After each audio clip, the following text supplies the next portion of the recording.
First up, I have a film called Ne Zha 2, and if you are unaware, this is one of the most successful films of all time, and I'm talking about through the history of the box office, and it came out this year. It has already made over $2 billion, and that is with a B. It is the highest grossing non-English language film of all time. It is the highest grossing animated film of all time. It's the first animated film to make over $2 billion. You know, I don't even know if we have had a live action film or franchise this year that has crossed into $1 billion. Maybe they've just barely made it there, but Ne Zha 2 is already at $2 billion. So as you can imagine, a very popular film. It had its initial release in China in January, and the Chinese dub actually did technically briefly come out in other markets, but what is happening now is A24 is putting out a new English language dub of it, and it features voice actors like Academy Award winner Michelle Yeoh. It's got Alex Lee, Vincent Rodriguez III, Crystal Lee, Daniel Riordan, and Griffin Poitou. So you might be asking yourself at this point, what is this incredibly successful film, and who or what is Ne Zha 1? Because this is 2. This is a sequel. So Ne Zha, the character, also the namesake of this film, is a character from Chinese folklore. He is a little demon boy who eventually becomes the third Lotus Prince after he becomes a deity, but there's a big journey in between. And the first film is more about his origin stories. It's about him being a little kind of like rascally child and coming into his powers. And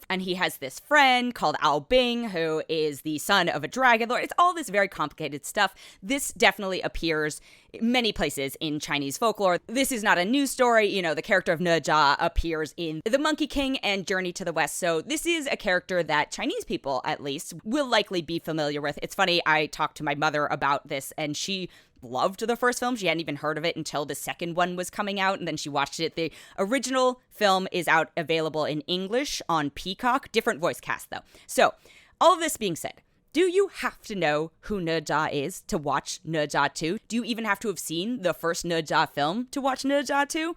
No. Not really. In fact, I had not seen it until after I watched the sequel, so I went in knowing pretty much nothing. I do have some knowledge of Chinese folklore. I used to love reading Journey to the West as a kid because I love the stories of the Monkey King. But again, none of that is necessary to enjoy this film. So what you need to know, and the film will tell you this in the first few minutes in a very aggressive voiceover that is a little jarring. It's a lot of information to take in. The film starts at a 12 and then calms down a little bit, but it's at a 12 for a while. So I'm just going to warn you about that. But basically, the film is we are going on the adventures with this powered young boy, and he is trying to navigate fighting against these forces of evil, but also reckoning with that he is a demon. So like, is he evil? And it's about nature and nurture and all this other stuff. This is a visually gorgeous film. It is beautiful. There are like matte painting moments in it that I was like, dang, I feel like some of the times you just came up with what the visuals were going to be, and then you were like, oh, we have to stitch together the story in between. Let's put in 1,000 fight scenes. So if you are mostly used to, I would say, Western animated films, right? Like a Pixar, a Disney, a DreamWorks, this is going to be a slightly different experience for you. If you are someone who is even dipped into the world of, say, like Miyazaki, still going to be a different experience for you because this is relentless action and relentless fighting, and it's like a very zany character. Like I said, the energy level starts at a 12. It barely dips. Like I think there's a few scenes where it dips, but, you know, it is go, go, go. It is also 2.5 hours long. So all of that being said, I enjoyed the hell out of this film. You know, it was a little tough because they did the voiceover, but are not trying to match the lip sync to the animation, which is fine. I think that's fine. You know, you can get away with it more in certain mediums, but in like the 3D, you either got to redo it or you're just like, we're just going to try the best we can. I don't know if culturally all of it translated over, that's okay. You know, I think there's going to be a lot more significance to people who are of Chinese descent, like myself, but it's still a totally enjoyable experience at the theater if you are not. I just want you to go into it with an open mind because, again, think of this as like Crouching Tiger, Hidden Dragon or Hero or any of these huge giant epics, but but on steroids and amped up to, I keep saying a 12, but I'm going to keep saying a 12, amped up to a 12 because it's also animated, and I think they were like, exaggeration, exaggeration, exaggeration. In terms of format and pacing and like familiarity with style or shortcuts, maybe anime is close, but I want to be clear, this is not an anime film. It is an animated film that is an epic tale. So if you're able to kind of calibrate for that going into it, knowing like, I'm going to be bombarded for a while and that things will sort of even out and I will eventually like be able to pick up pieces. Like the beginning of it is so dense with information and there's a straight up voiceover to try and catch you up. And I was watching it and I was like, I know this is in English, but I still do not understand a single word that's happening to me. And then eventually you just are able to piece together that this is an action adventure story. And so don't worry too hard about trying to pick up on the lore of it if you are not already familiar. So like I said, totally different experience than I think a lot of people are going to be used to. But if you are open to it, again, beautiful film, worth seeing in a theater. I almost went deaf during my screening because I was at a smaller screening and the sound was calibrated for, you know, a full-on, not IMAX, but like a kind of that type of experience. And when there are not enough human bodies in the room to absorb the sound, it's just so loud. And I was like, this is so intense right now. So maybe that also is why it was at a 12 for me. But yes, Ne Zha 2, incredibly popular film.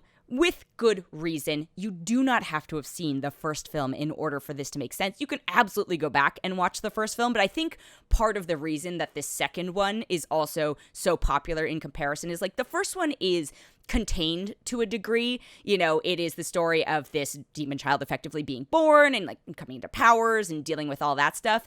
And at this, we've kind of skipped ahead and we are going straight into the epic celestial level battles, right? And so I think people were like, ooh, this is more mature, not mature, but just like slightly more mature and therefore appealed to a broader audience than maybe the first one did, which skews a little bit more juvenile. But yeah, I had a great time. I did not expect to like cry at this film, but that is the power of Michelle Yeoh and her acting. I had pretty high expectations because I knew how successful it was, and it was a challenge at the beginning to adapt to like, okay, the lip sync is not trying to match the energy levels, and maybe like what we're used to in terms of storytelling beats is not aligned with like what if you're usually watching like North American or European films.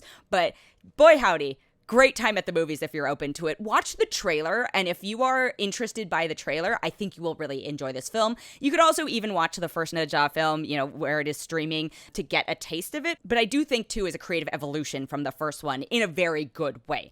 I'm going to give this a 4.2 out of 5.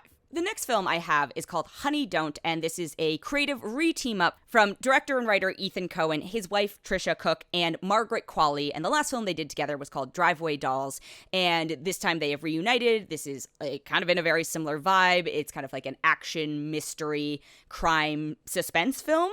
Margaret Qualley is playing a private detective / investigator called Honey Donahue, and she is trying to figure out these strange deaths happening in her small town. There's a kind of bizarre church potentially involved, and it has Chris Evans as their reverend in a very smarmy and skeezy role. Aubrey Plaza and Charlie Day both play police officers in the town. And then you've also got folks like Don Swayze, Lena Hall, and Talia Ryder, and really not here for it. So I love a good murder mystery type crime thriller, etc. I love a bunch of threads coming together. Like, I do enjoy that type of film, but this film has a bunch of setup, like potentially interesting setup, and then the flattest payoff that I've seen in a long time. And you could try and bill it as a twist, but if there's absolutely nothing to indicate that like this was going to happen for, is that a twist or is that just lazy writing? I think Margaret Qualley is a fine actress. I really enjoyed her performance in The Substance, but you know, as she is taking on more of these roles, I'm like, ooh, I think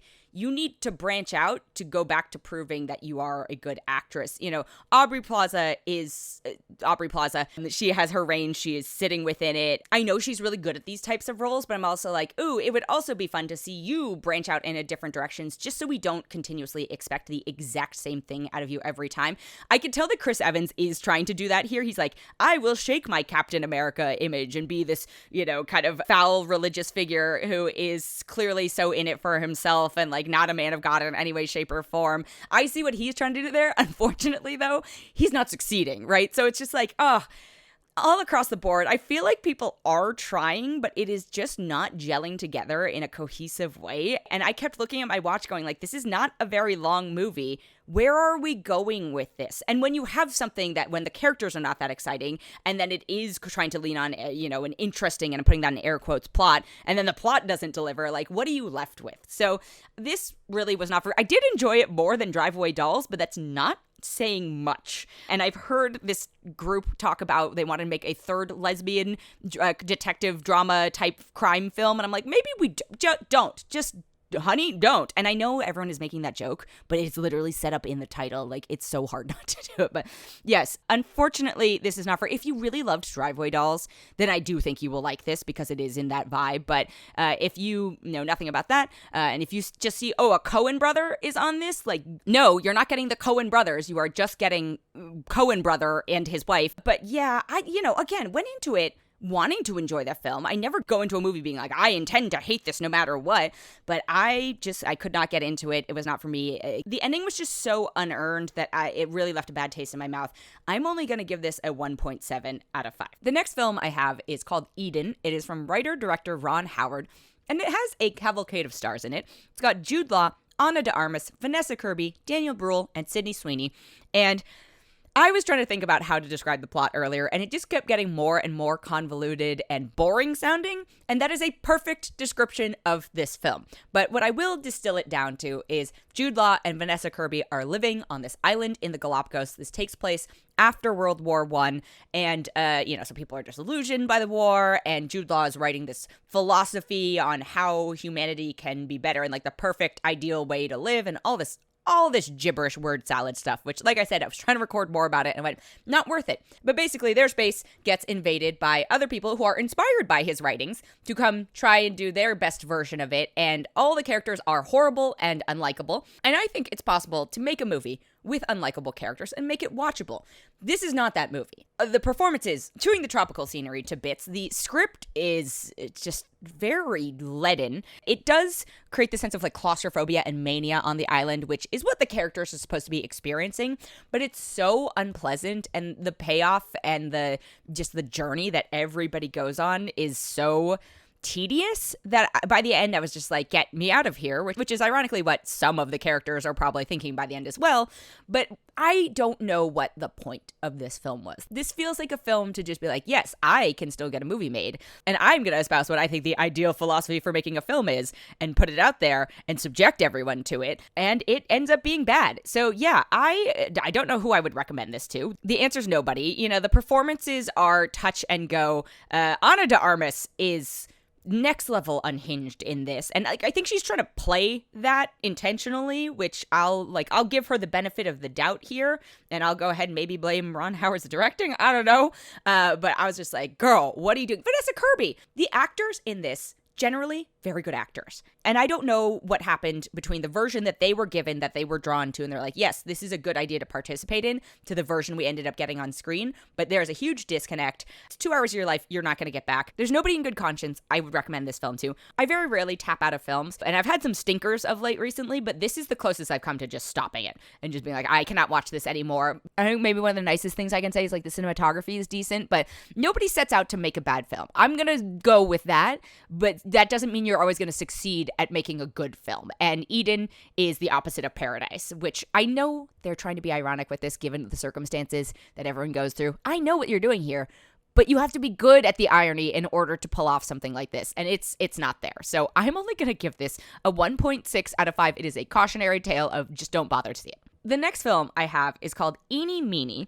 And I knew zero about this film. Like, legitimately, I knew absolutely nothing except for that Samara Weaving's in it. So I went in blind, no expectations for good or for bad. And unfortunately, this was for bad. So Samara Weaving plays a kid who had a tough upbringing and is now a young woman, and she gets dragged back into a life of effectively crime. And much like Honey Don't, which I was talking about earlier, I was like, I'm fine with a crime story. I think the most successful parts of this film are when they are the cheapest of knockoffs of Ocean's 11, because there's a heist and, planning and all this other stuff involved. And I was like, okay, we're starting to feel like a real film, but it took a very long time to get there.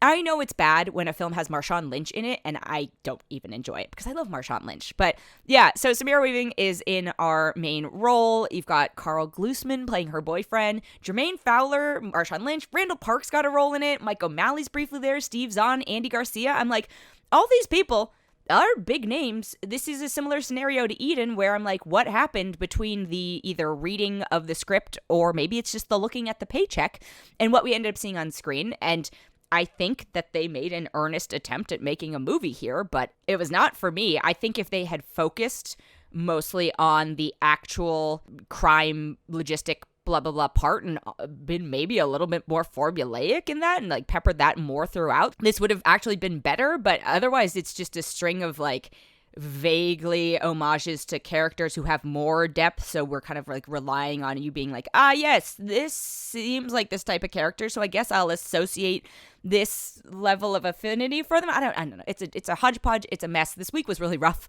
except for Ne Zha too. This is one where I'm gonna say also avoid it. It was not quite as bad as Eden, but that's a really, really low bar. Again, also, I don't think Samara Weaving can lead a film like this.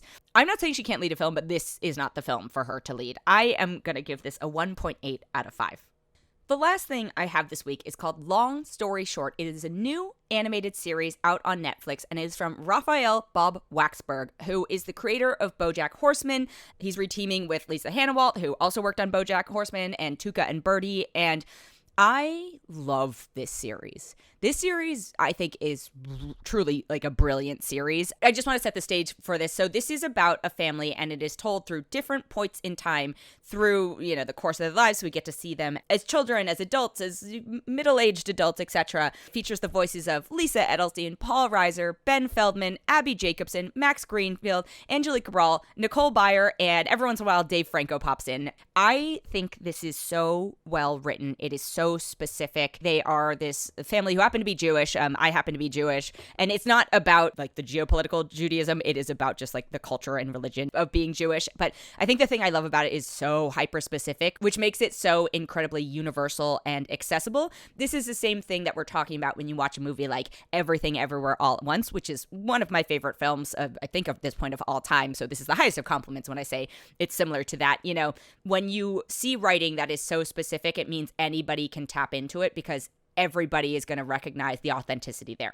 That is what Long Story Short is. It doesn't matter if you don't come from a family with siblings or you don't come from a family who has like holiday beliefs or whatever it is. You're going to find something in this to connect to. And this was where I wanted to add some extra context just to caution people. So, you see, it's from the creator of BoJack Horseman. And so I think I assumed going into it that there would be a certain type of comedy. In fact, I'd been like saving the screeners for myself. I was like, I'm going to watch this on a day to celebrate and it's going to be fun and light and silly. No, not in a bad way, but just no, this is very funny, but also deeply and brilliantly emotional.